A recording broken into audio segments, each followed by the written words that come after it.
elle est là, elle est toute chaude. Je viens de sortir du cinéma pour la fameuse critique du film le plus attendu et aussi le plus détesté en avance, Ghost in the Shell, de Rupert Sanders, à qui l'on doit entre autres Blanche-Neige et le Chasseur. Donc un réalisateur, voilà, qui a dû adapter ce chef-d'œuvre du manga, ce chef-d'œuvre de film d'animation, car les films d'animation sont juste sublimes.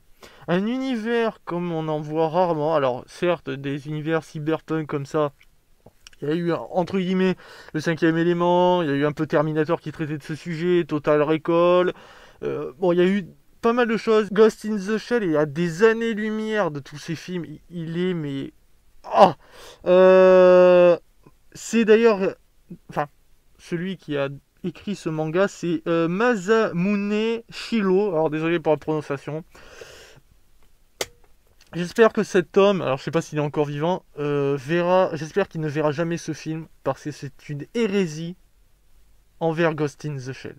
Alors, juste, je vais pas garder ce masque. Pourquoi j'ai mis ce masque? Parce que, en fait, dans le film, vous savez, les gens, enfin, vous savez, ou peut-être pas, il y en a certains qui ont des implants cybernétiques, alors à différents endroits, et dans le film, c'est souvent expliqué et montré à quoi il sert. Ça veut dire, par exemple, vous verrez un implant là, on va très vite comprendre à quoi il sert. En plus, il y a de la lumière qui va plus ou moins nous le faire comprendre. Le camouflage, on sait d'où ça vient, tout ça. Enfin, c'est expliqué.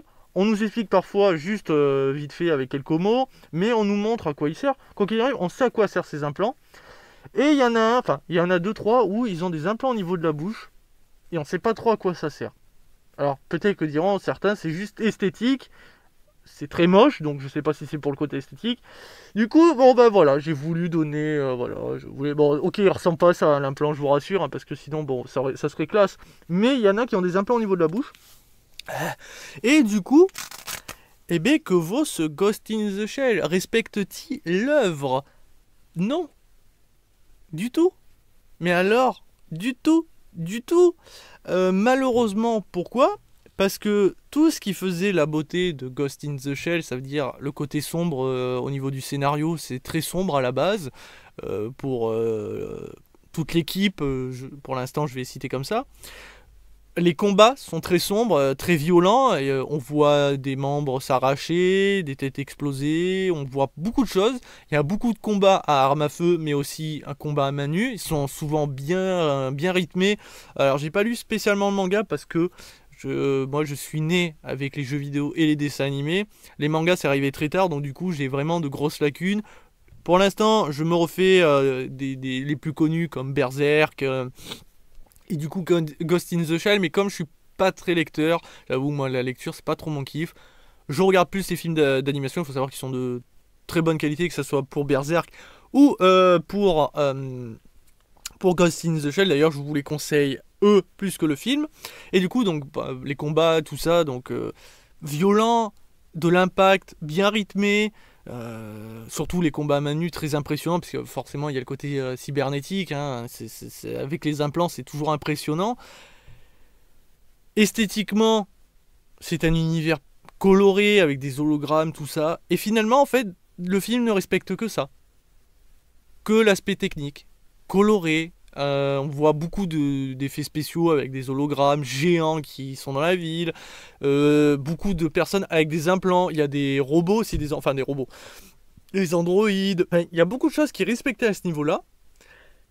Le personnage qui est le plus respecté pour moi, c'est Kusanagi, le Major Kusanagi. Alors je vous dirai pas le nom, pourquoi? Parce que en fait si je vous dis le nom c'est spoil l'histoire. Alors je sais, certains diront oui mais bon, ceux qui vont voir Ghost in the Shell ils connaissent. Oui mais certainement qu'il y en a qui iront le voir par méconnaissance et ils veulent pas être spoil. Et puis surtout que le nom le prénom de Kusanagi sera dit à la fin du film, et c'est simplement pour créer un drama qui n'a aucun sens, car Kusanagi, son histoire dans les mangas, enfin je pense dans le manga et dans les films d'animation est très sombre. C'est une personne qui a tout perdu normalement. Là, vous allez vite vous rendre compte que c'est pas le cas, parce que en fait, on a voulu faire un Ghost in the Shell pour enfants. Pour que ça soit accessible à tous, pour éviter qu'on mette un moins de 12 ans, un moins de 16 ans. Parce que normalement, le film aurait dû finir en moins de 12 ou en moins de 16. Là, il est tout public. Parce qu'effectivement, il n'y a rien. il n'y a pas de violence. L'histoire de Kusanagi est pas sombre pour un sou. Oui, au début, on est là, c'est vrai, elle a vécu ça et tout ça. Et puis au final, on découvre que... Ah ben non, elle a pas tout perdu. Quoi? Sérieux?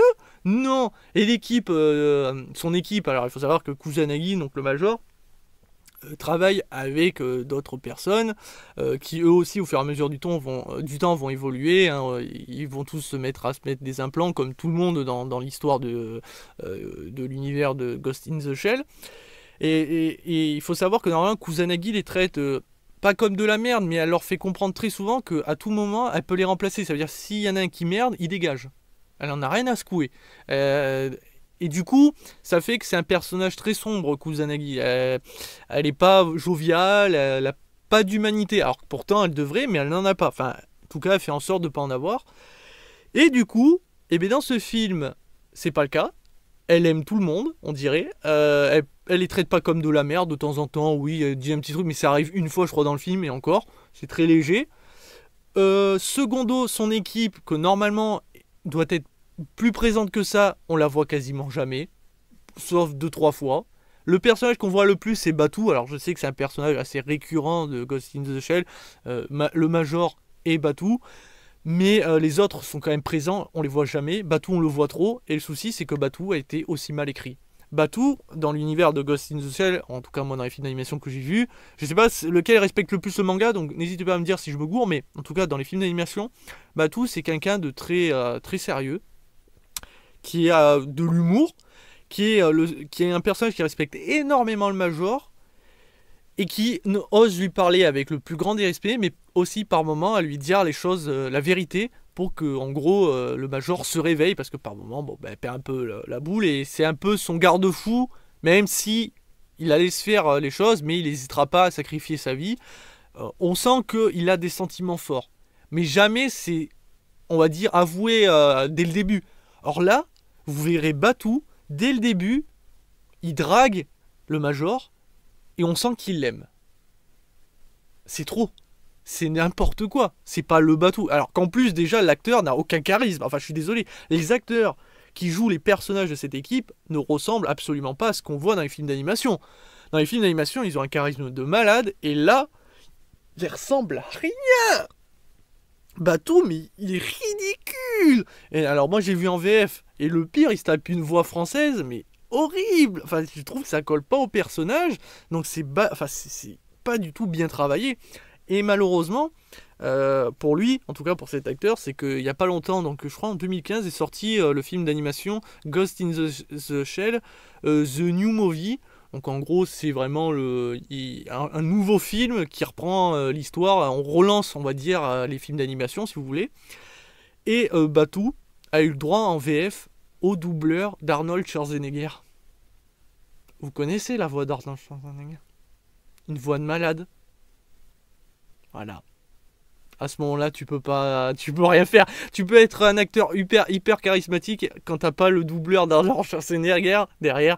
Je vous jure, il a une voix ridicule, et malheureusement, c'est là où, pour ma part, on n'aurait jamais dû en faire un film. Quand tu fais un film d'animation d'un manga, c'est assez facile parce que, forcément, comme c'est un film d'animation, on peut respecter trait pour trait les personnages. C'est assez facile, on peut, voilà. Après, il suffit des bons doubleurs, il suffit de bonnes scènes d'action, tout ça, mais c'est plus facile à respecter. Quand on fait un vrai film d'un manga, c'est très difficile parce qu'il faut trouver des acteurs qui ressemblent un minimum aux personnages. Et c'est impossible, c'est quasiment impossible. Et le seul qui correspond vraiment, et bien pour moi, c'est Scarlett Johansson, qui, je trouve, a la tête de Kusanagi. Je trouve qu'elle a plus ou moins la même tête. En plus de ça, elle joue pas trop mal. Je trouve qu'elle fait bien le côté inhumain, enfin le côté robotique de Kusanagi. Donc à ce niveau-là, je trouve qu'il y a un bon respect. C'était peut-être pas ultra glorieux, mais c'est le meilleur personnage pour moi, parce que les autres sont à oublier, surtout qu'on les voit jamais, enfin on les voit 2-3 fois. Batou, c'est celui-là qu'on voit le plus, c'est oh mon dieu, horrible. Malheureusement, comme j'ai dit, pour Kusanagi, c'est aussi une mauvaise écriture. Le fait est qu'elle est trop joviale, je trouve. C'est pas qu'elle est joviale, mais elle parle de façon presque humaine. On dirait qu'elle aime son équipe, qu'elle y fait attention et tout ça, alors que normalement, elle met du temps à avouer ce genre de choses, qu'elle met du temps à faire confiance. Normalement, elle est vraiment froide. Là, elle est pas froide du tout. Du coup, moi je trouve que ça marche pas, et en fait, ben, le film se repose juste sur l'esthétique qui est présent. Les effets spéciaux sont de qualité, on est d'accord. Dès le début, c'est prouvé. D'ailleurs, dans la bande-annonce, on voyait cette fameuse scène avec le camouflage et le combat. C'est d'ailleurs l'une des meilleures scènes d'action qui est au milieu du film. Il y a au début du film, très bonne scène d'action, et après, il n'y a plus rien. En fait, ça fait ça le film. Et grande descente parce que la fin est juste merdique. Fleur bleue à en plus pouvoir. C'est incompréhensible. Je sais pas. Je comprends pas comment on a pu arriver à une telle fin. D'ailleurs, passage vers la fin, il y a une scène d'action. Et à un moment, il y a un pont qui se détruit. Regardez bien, je trouve que c'est pour moi l'effet spécial le plus dégueulasse du film. Mais globalement, ils sont de bonne qualité. Mais en fait, le rythme du film n'a aucun sens. Il faut savoir, dans les Ghost in the Shell, si vous connaissez pas, il y a de l'action, mais il y a aussi de l'investigation, parce qu'à la base, c'est entre guillemets des policiers, et donc Kusanagi fait des travaux de recherche, elle s'implante dans le réseau pour vérifier des sources, pour espionner des gens, avant de faire un assaut, on va dire. Et là, il y a ce côté action et infiltration, infiltration, recherche, investigation, mais qui est nul, plan, qui dure pas longtemps, et au final, on remet un peu d'action qui est... Sincèrement, pour moi, tout ce film est un gâchis. On ne retrouve juste Ghost in the Shell que grâce à l'esthétique, que grâce à Scarlett Johansson, car elle a le visage de Kusanagi, que grâce aux implants, qui est respecté par rapport à certains personnages. Mais après, c'est tout. Car l'équipe du Secteur 9, donc l'équipe de Kusanagi, est à oublier entièrement. L'écriture des personnages dont Kusanagi, globalement, est à jeter, parce que la fin de ce personnage... on découvre que finalement elle n'a rien perdu, et juste non, elle aurait dû tout perdre. À la base, elle a tout perdu. C'est d'où le fait est que ce personnage est très froid et très sombre. C'est ce qui fait son charme dans l'univers de Ghost in the Shell, et ce qui fait que c'est un très bon manga et ça donne de très bons films d'animation. Et du coup, ben là non. Et pourquoi on a fait ça? Pour faire en sorte que ce film soit tout public. C'est tout. Voilà, comme ça, il n'y a pas de déconseil au moins de 12 ans, déconseil au moins de 16 ans. Non, tout public. Vous pouvez aller le voir, comme ça vous connaîtrez l'univers de Ghost in the Shell, parce qu'on va vous expliquer Kusanagi, les autres personnages, le background, vous ne saurez que dalle, il n'y a que pour elle. Et c'est léger, voilà, comme ça vous ne serez pas traumatisé. Quoi, vous voulez qu'on arrache une jambe, un bras? Bon, on va faire vite fait, mais pas beaucoup. Hein, les combats, il n'y aura pas trop de trucs dégueulasses, comme on aime voir dans Ghost in the Shell. Voilà. J'ai rien à dire de plus, ce film m'a vraiment déçu, mais je m'y attendais, je le savais. Quand on fait un vrai film d'un manga, c'est très difficile. Rares sont ceux qui réussissent, voire jamais. C'est mieux de se contenter de faire des films d'animation au moins de qualité. J'aurais préféré voir les films d'animation sortir au cinéma que voir ce film sortir au cinéma, parce que c'est une honte. Et donc la note de ce film, c'est 2 étoiles sur 5. Pourquoi 2? Parce que ça reste quand même généreux entre guillemets. C'est parce que pour moi, je retrouve quand même l'esthétique de Ghost in the Shell, donc déjà c'est un point fort.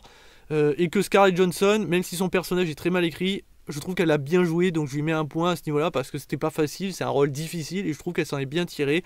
Elle a vraiment bien fait son taf, mais après le reste, clic à brûler. Ah, et si vous voulez de l'humour, parce que souvent il y a un peu d'humour, s'il y a une blague qui m'a fait rire, je vous dis pas je vous raconte vite fait sans spoil. Il y aura une moto, une femme et un mec. Et là j'ai rigolé. Et c'est tout. Voilà, j'ai passé 1h40 ou 1h50 devant ce film à me demander comment on a pu faire ça. Et je vous invite, si vous connaissez pas Ghost in the Shell, à ne pas aller voir ce film. Foncez aller voir les films d'animation. Et bien entendu, si vous préférez, le manga qui sera forcément toujours de meilleure qualité, mais le film d'animation, croyez-moi, ils sont très bons, et au moins vous découvrirez vraiment ce que c'est Ghost in the Shell. Sur ce, ciao!